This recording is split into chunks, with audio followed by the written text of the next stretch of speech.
Here's the boiler and stuff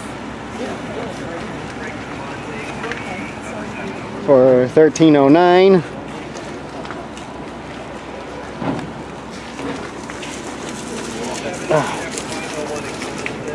Here, man, take these. They're too heavy.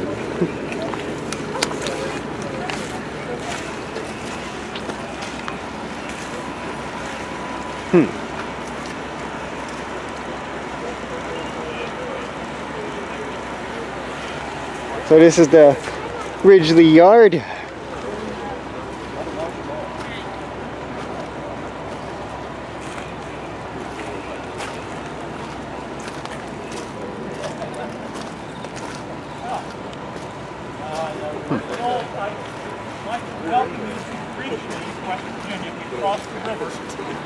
I apologize for the weather. This is not railroad weather, what we know as railroad weather. That would be 33 degrees and raining.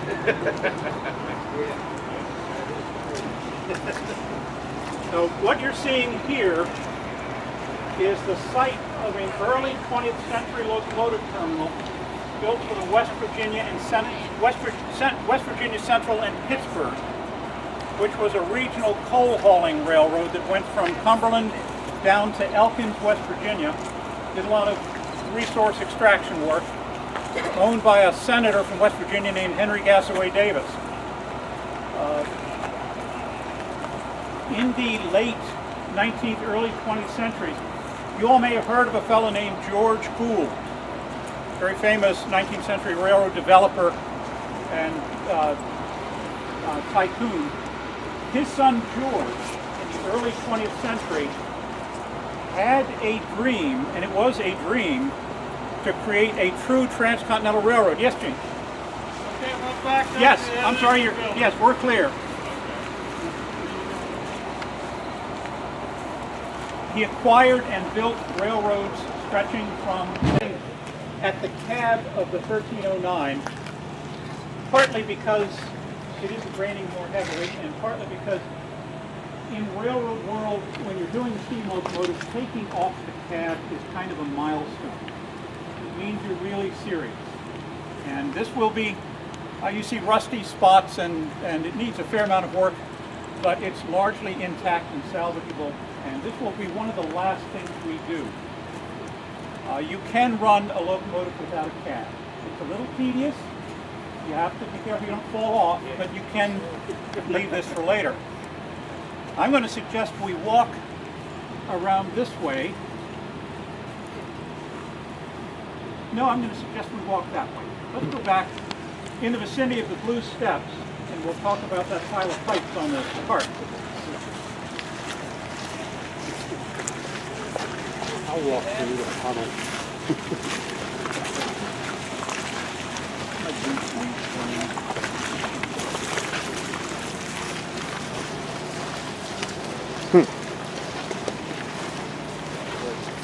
See the size plug they got there?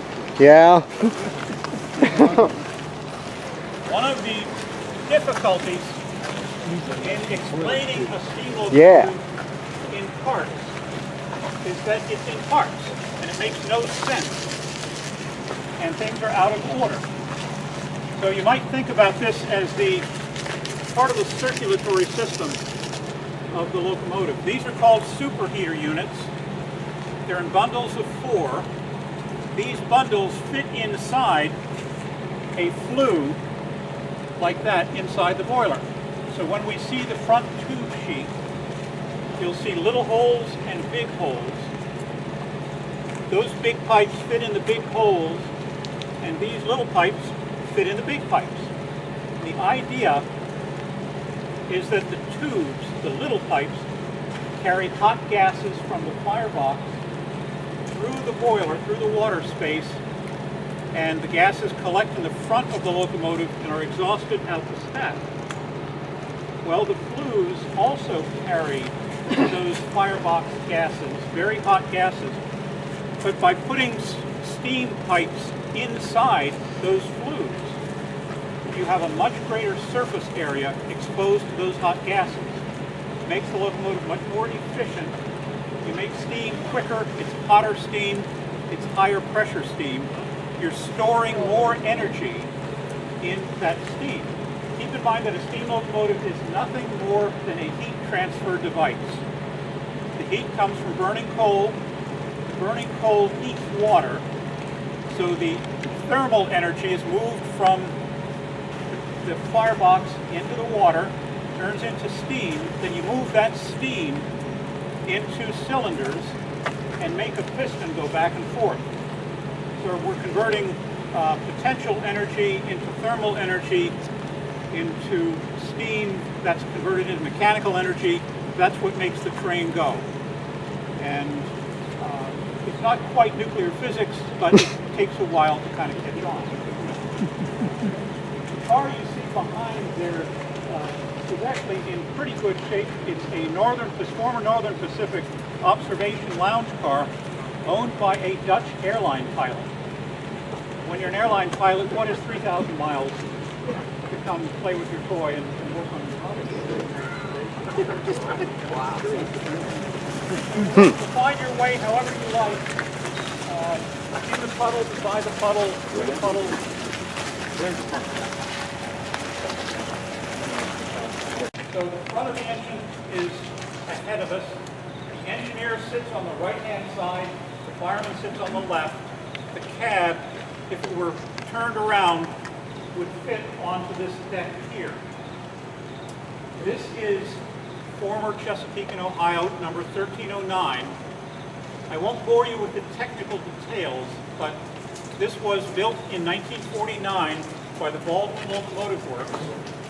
It is a 2662 configuration, 2 little wheels, 1 set of 6 driving wheels, another set of 6 driving wheels, and 2 more little wheels under the firebox. It was built to move coal trains in southern West Virginia, gathering coal cars from the mines, bringing them down curving and hilly branch lines. Actually, there's been a lot of work done on this one. The last time I was out here, it was in so many pieces it wasn't funny. It looked like it was kind of got up to scratch. Most of the stay-bolts on it was new. Say again? Yeah, from looks of it, I'd say probably about 60 to 65%.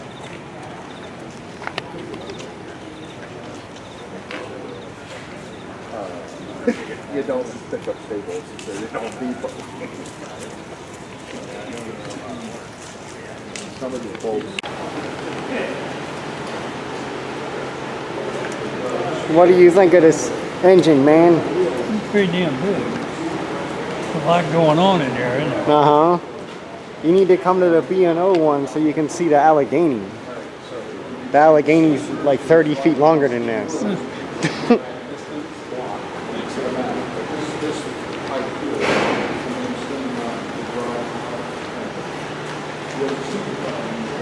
Oh, you can see all those for the superheaters and stuff he was talking about. Yes. So the steam comes up through down here, and then you see this flexible joint here. It's driving the mains down there, and one on the side. This is the primary here. It drives the front end.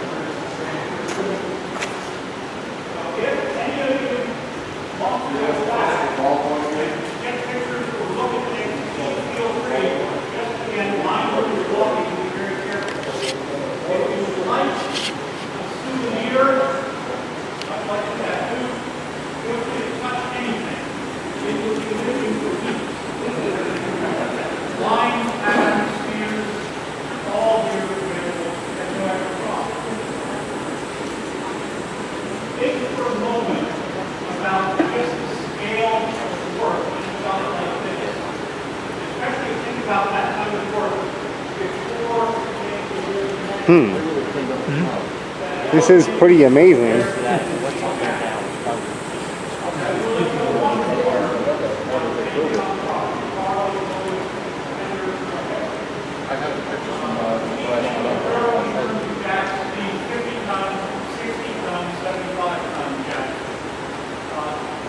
can use them to change higher